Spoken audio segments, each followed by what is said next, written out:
Hey everyone, Teo here. Today I'm reviewing the Parblo Coast16 Pro Gen 2 pen display.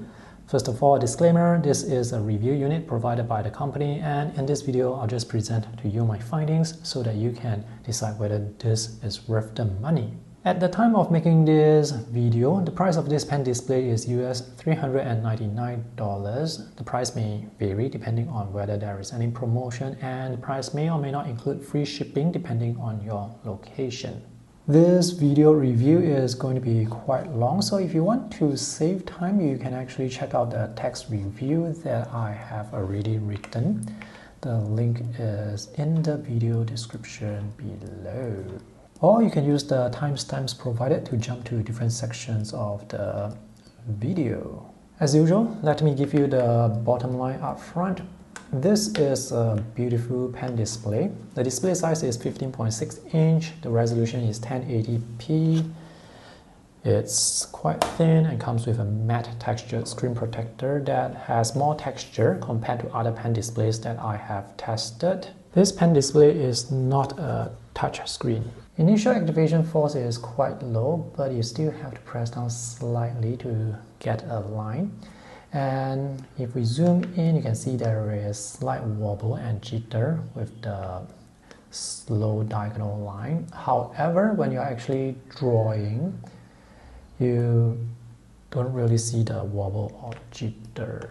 So I did not have any issues when creating this drawing. One thing I did notice at first impression is there seems to be more latency compared to other pen displays that I have tested, even when drawing at my normal speed. However, again, when drawing, I didn't really notice or think about the latency. One thing I noticed at first impression is there seems to be more latency compared to other pen displays that I have tested, but when actually drawing, I don't really think about the latency, and I did not have any issues while drawing this. If you use the USB-C connection, it is possible to power this pen display to maximum brightness with just one single USB-C to USB-C connection, which is really nice. Okay, deal breakers. There is no switch display feature, which is to say that there is no easy way for you to switch the cursor from one display to another display or from another display to another display. So not having the switch display feature is quite inconvenient for people who use dual display setups. Another potential deal breaker is I have problems getting tilt sensitivity to work properly with Krita and Photoshop on Windows and Mac OS. This obviously does not look correct. So the bottom line is the pen performance is good for creating line art, and while drawing this I did not experience any issues, so the workflow was fine. If you use tilt brushes, this can be a major deal breaker. And now let's move on to the full review by looking at the items included with the purchase. This is the packaging box, and let me take everything out first. So these are all the items in the box: warranty card, user manual, microfiber cleaning cloth, one artist glove, a 1.5 meter long USB-C to USB-C video cable, a 1.5 meter long 3-to-1 cable. On this end, we have a full-size HDMI for video, a red USB-A for power, and a black USB-A for data so that the pen can work.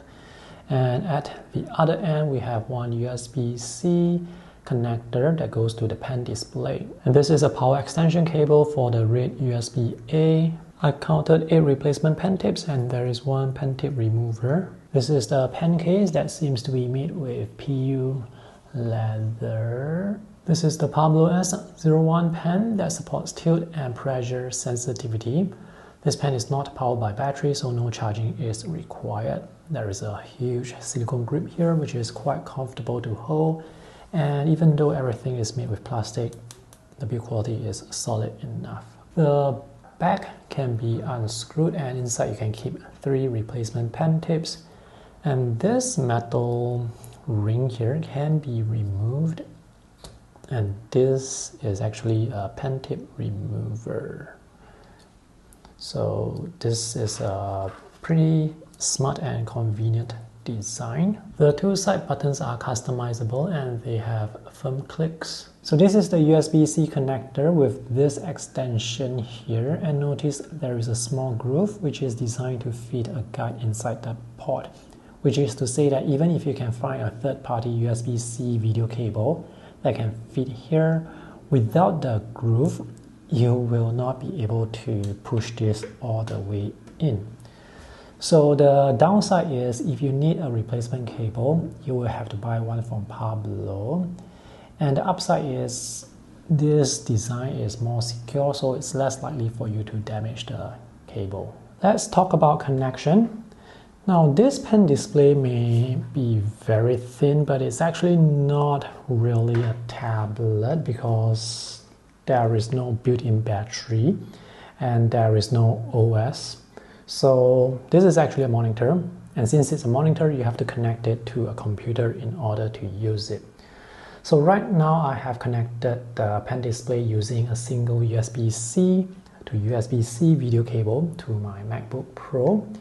If you're using the 3-to-1 cable, your computer will need a HDMI port and a USB-A port for data so that the pen can work. I'm happy to say that my laptop is able to power the pen display to maximum brightness with this single cable connection. Now, this pen display does not come with a tablet stand, so if you do want to get a tablet stand, which I highly recommend you buy one, get the Parblo PR100, which is this adjustable stand, which is not too expensive, but it works really well because you can use the latch behind to adjust the angle very easily.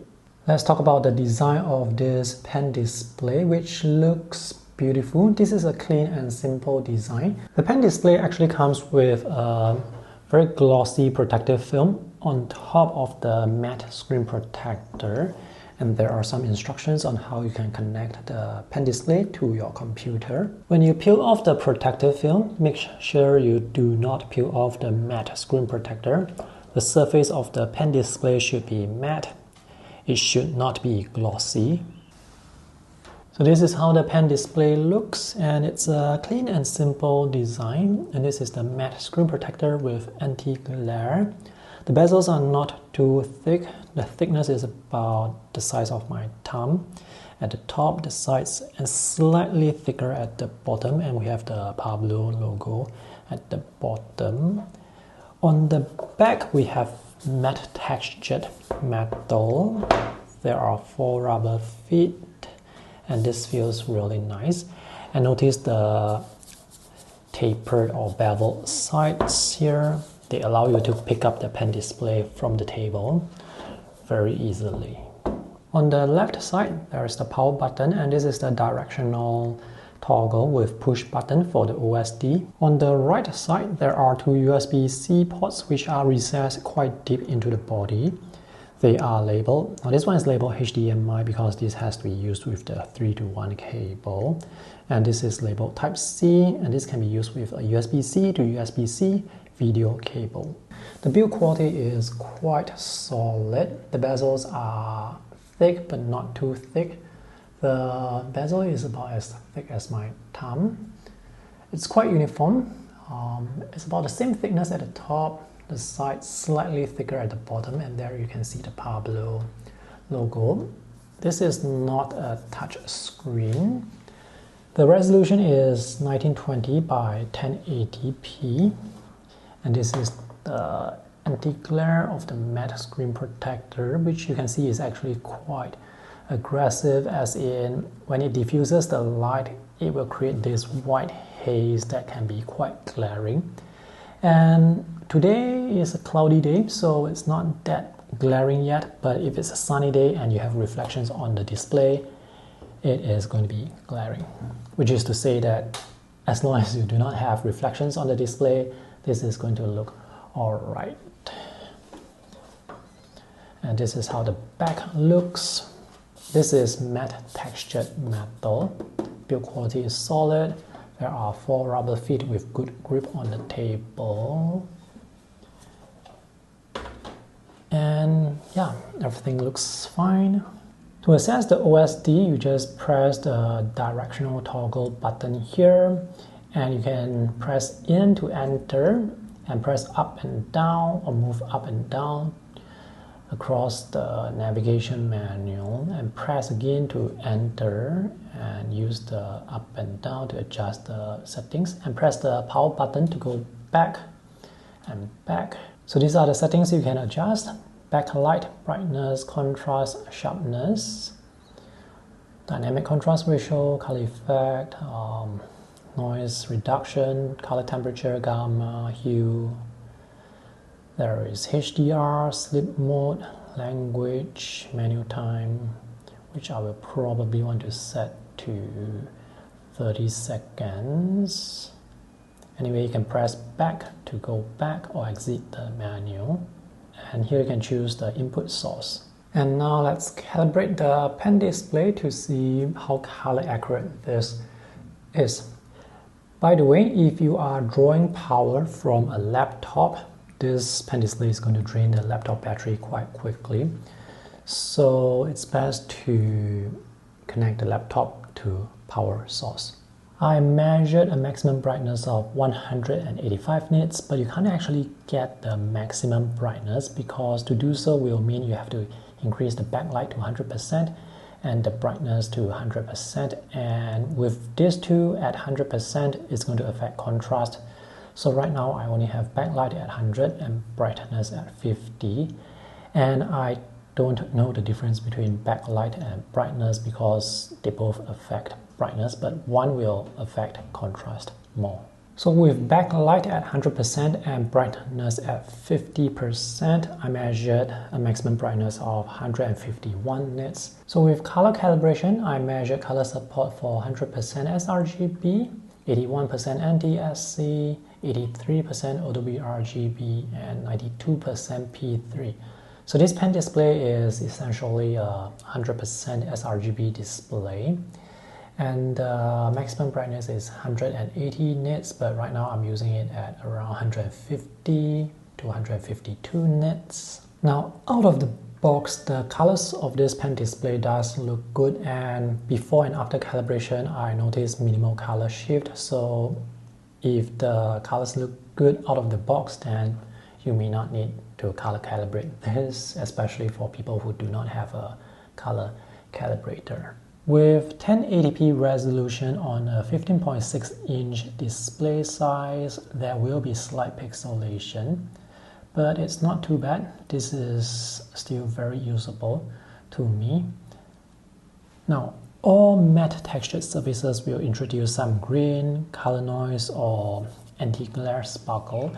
And on this display, I'm not sure if you can see it, I can see some anti-glare sparkle, but it's not that distracting again to me, and the sharpness is not affected that much. So you can see pixelation, but you don't see the blur or softness to the pixelation. And now let's see what you can do with the driver. When I tried to install the Mac driver, there was this page with Chinese words and instructions telling me to enable certain privacy or security settings with Mac OS. So after clicking around, I managed to install the driver. So there are no hotkeys on the pen display to customize. So let's jump over to working area. And I have set the working area of the pen display to the desktop of the pen display. Earlier, it was actually across both displays. So if I move the cursor, it will move across both displays. But as you can see, the cursor is not beneath the pen tip. So I actually have to set this to just the Coast16 Pro Gen 2. Now, if there is cursor misalignment, where the cursor is away from the pen tip, you can do some pen calibration here. And next, let's go to the pen shortcut keys. So I usually have one button set to right click, mouse right, and the other button set to switch display. But for Parblo, their driver does not have this feature. Windows driver also doesn't have switch display. Not having the switch display feature or function is actually a huge deal breaker for people who use dual display setups. For example, right now the cursor is on the pen display, but if I want to move the cursor over to the other screen, I can't do so because the driver does not have that feature. So the alternative is to switch to using my touchpad here. So now you can see the cursor here, or switch to using a mouse. And if I want to switch the cursor back here, I have to use the pen. If I want to move there, I have to use the touchpad or the mouse. So it's not as convenient, which is to say that this pen display is probably best used as your main and only display. So you don't have to worry about switching cursor. Or if you don't mind switching cursor like this, then yeah, go ahead. Under pressure sensitivity is where you can customize the pressure curve, and there are 2 control points that you can move around. And you can switch between pen mode or mouse mode, and with mouse mode you can control the speed of the cursor. And now, time for the line test. The first thing I noticed is there is more latency compared to other pen displays that I have tested. And here I'm actually not drawing very fast, and I can see the line trying to catch up with the pen tip. So latency is going to affect drawing experience. And I definitely notice latency when I am writing. So when I took a look at the product page, I noticed the response time was listed at 30 milliseconds. So a response time of under 15 milliseconds is considered good. 15 to 20, I would say, is average, and 20 to 30 is less than average. So here I'm trying to create some hatching lines, and the speed or the latency actually looks alright. So latency is not a deal breaker here. Let's test the initial activation force. So this is how thick the brush really is. And now I want to draw some diagonal lines slowly with minimal pressure. I can see slight wobble and jitter. And I'm pretty sure that it's not from my hand. Okay, so here I'm trying to draw a thin line, but I can't do so with the weight of the pen because I'm just barely glancing the pen on the display. Yeah, so you do have to press down ever so slightly to get that thin line. It is possible to adjust the pressure curve to help you draw thinner lines. So notice as I draw across, oops. Yeah, there is slight diagonal wobble and jitter. Next, let's look at tapered strokes, and this looks really good. The lines are able to taper smoothly and sharply, so you can use these to create hatching lines or cross hatching.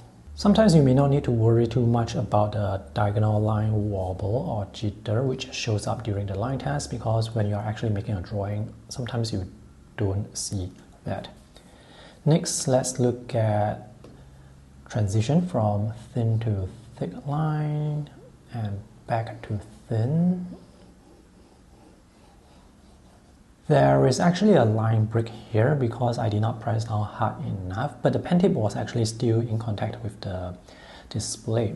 If I undo, you can see these are actually 2 separate lines. And that's to say that when you are drawing thin lines, you have to press down ever so slightly. Now the initial activation force I would say is quite low, but you do have to press down ever so slightly. And now this looks alright, but you can see that there is this extra thickness here where I want it to be thinner because I have to press down a bit harder to make sure that the line doesn't break. Let's see if we can maintain line consistency by maintaining consistent pressure. And I am able to do so. So this is actually also a diagonal line, and With normal drawing speed, I don't really see the wobble or jitter. And this is also a diagonal line, and I don't see noticeable wobble or jitter. Next, we'll draw some dots. Looks fine. Next, let's test for cursor misalignment. So I will draw separate lines and try to join the lines properly by looking at where the pen tip is instead of where the cursor is. So if there are any problems with cursor misalignment, I will have problems joining the lines. The lines may have gaps, or the lines may overshoot. Okay, so let's have a look here. Here you can see the line overshooting slightly, but that's human error, because if you look at all the other joints here, they are all right. There is no overshooting or gaps. Up here, probably human error, because most of the other intersections, they look fine. So if there are any cursor misalignment issues, you have to calibrate the pen first using the driver. Next, we'll take a look at cursor tracking at the edge. So here you can see the cursor is a few pixels away from the pen tip. And in this case, it's not really an issue, because if I move the pen to the edge, I can see where the cursor is. So I have to make a mental note to myself not to look at where the pen tip is, but look at where the cursor is to click those icons accurately.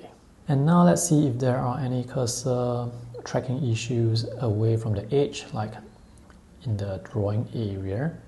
So now I'm holding the pen vertically and I'm pressing down hard to fix the cursor at that intersection. And I will try to minimize any movement with the pen tip while I tilt the pen down. Okay, there is some movement. I don't see the cursor straying away as the pen is angled down, and now the pen is vertical, and now the pen is at an angle. So cursor tracking seems fine regardless of how you hold the pen.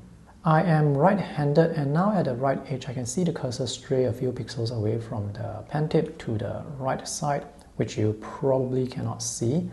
But on the left side, you can see the difference, the distance between the cursor and the pen tip. Now, the variance or the distance may vary depending on whether you are left-handed or right-handed after calibration. This is Krita on Windows, and the cursor is able to follow the direction of the pen, but tilt performance is not consistent. So you can see there is a lot of randomness. This is Photoshop on Windows, and the cursor is able to follow the direction of the pen. Now as I draw this, I can see some issues. The line should be smooth like this, but here you can see all this strange effect or interruptions. So there could be some issues with tilt sensitivity. Tilt sensitivity did not work with Krita and Photoshop on Mac OS, and I don't know how to troubleshoot this. And now let's draw something while I talk more about the drawing experience. So this 15.6-inch display is a good size to work with. I have this on the Parblo stand, and this is at a comfortable angle to draw on, and this size is definitely big enough probably for most people. Now if I compare the display size to this A4 size paper, you can see that the display is slightly shorter but noticeably wider. So this drawing area or the display size is actually almost A4 size. There is space for palettes on the left and right, and you still get a good amount of canvas space left over for drawing. Alright, let's draw. The matte screen protector actually has more texture compared to other pen displays that I have tested. But since this is a matte screen protector, I'm not sure if the texture will wear off with time. And if the texture does wear off with time, you may have to replace the screen protector in the future. And I'm not sure whether you can buy replacement matte screen protectors from Parblo. But this texture does feel nice to draw with or draw on. Parblo do not sell felt tips, if I'm not wrong. So it's nice to have this rougher texture to work with. And this rougher texture actually does not affect the sharpness of the display that much. So the visuals, they still look pretty sharp to me, which is great. The pen is quite sensitive. So even though earlier I said, or you saw the line test showing the diagonal line wobble, but when I am actually drawing right now, for example, let's just draw a diagonal line here. Oops. Let's draw a slow diagonal line. I don't see much wobble or jitter. Maybe there is slight wobble there, but this is me drawing really slowly. Yeah, this actually looks pretty good to me. This looks straight enough to me. Let's draw another line. Oops, what's happening here? Okay, this looks fine. Let's have another line at the top. Yeah, no issues. And I can join the lines properly without overshooting and without leaving gaps. By the way, I'm using my keyboard shortcut for moving around for navigation because this pen display does not have hotkeys by the side. Anyway, I prefer using my keyboard for keyboard shortcuts because with a keyboard I can have access to all shortcuts. Okay, so let's have some vertical lines here. Looks alright. The drawing experience is good. The workflow is smooth, no issues. It's just that with this app Medibank Paint, if I draw a long continuous line, sometimes there will be this split second lag, which only happens with this app Medibank Paint. Okay, this looks fine. Yeah, no issues with this. By the way, this is a 67 pixel brush. So if I press down hard, this is how thick that brush really is. But now I'm actually just drawing with minimal pressure. I can use that brush to fill in areas like this if I need to. So this is great for filling in areas very quickly. And if I do not need the broad stroke, I would just use minimal pressure to draw the thin lines. Let me use this white, oops, to draw this line here. Switch back to black to continue this, to draw this window here. So when testing, whenever I see diagonal line wobble during the line test, I like to draw angular or geometric stuff with angular lines just to further test the pen. And when drawing this building with so many diagonal lines, I don't really have like any issues. So yeah, no problems with drawing. As for pressure sensitivity, for me it actually looks fine. Let me erase here. Oops, let me switch. Okay, so one downside, as mentioned earlier during the driver sections, is if you use a split screen, if you use dual display setups, there is no switch display. So usually I like to have my other display, which is the laptop, to show my reference photo. But here I cannot connect this to, I can connect this to an external display or my laptop display, but there's no switch display, so I cannot move the cursor over to the other display, which is very inconvenient. Okay, let's see what we have here. This is the drainage pipe. Okay, the drawing process is actually, pretty straightforward. Here I'm just creating line art, and I have no issues with line art. So if you are a digital painter, I don't think you will have any problems with digital painting. Yeah, I like the pressure sensitivity of the pen because you can create thin and thick lines to get that line variation. By the way, this brush that I'm using is the Sumi brush, which has texture. So far, I've just been using this single brush. So let's draw some background elements with really thin lines. Yep, no issues at all. Let's draw the thicker line. Oops. Okay, not that straight because of my technique, but the pen works fine. So this is how the drawing or the sketch looks before I color, and I really didn't experience any issues. The driver works fine, the pen works fine. Performance is quite predictable, quite consistent. Okay, let's fill this with black and black. Oops. Let me go back to the Sumi brush.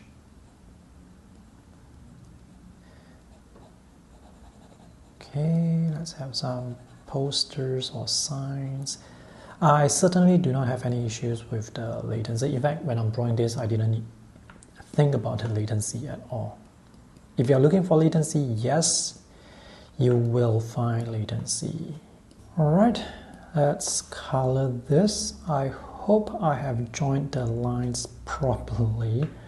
Otherwise, filling the colors like this is going to be really tedious. And thankfully, I did join all the lines properly. Let's add some shadows. Alright, done. Let's zoom in and have a look. 1080p resolution looks fine on a 15.6-inch display. There will be slight pixelation, but overall the visuals still look sharp enough for me. So we have the line art with the shadow. This is the line art. Let me zoom in closer. So all this was just drawn with this single 60-70 pixel brush. And I can get thin lines, thick lines, I can get line variation. So this is really nice. Let's have the shadows. Looks good for me. And the colors. Okay, I missed out certain parts, so let me just go in to draw some of the things that I have missed out. Not having any hotkeys really is not a downside for me. So we have some white cables going around the restaurant. The overhanging cables are also casting some shadows on the building. Alright, to conclude, the Parblo Coast16 Pro Gen 2 is a pretty good pen display. The pen performance is good. The drawing experience is good. So even though the line test shows diagonal line wobble or jitter, when drawing this building with so many diagonal lines and straight lines, I don't really see any wobble or jitter. And I didn't even think about the latency while drawing with or at my normal speed. So the actual deal breaker for me is tilt sensitivity doesn't work as expected, at least with the apps Krita and Photoshop that I tested on Windows and Mac OS. So other than the issue with tilt sensitivity, this pen display is actually quite good at creating line art. So if you guys are interested to buy this pen display, you can check out the purchase links that I have for you in the video description below. Thanks for watching. See you guys again. Bye.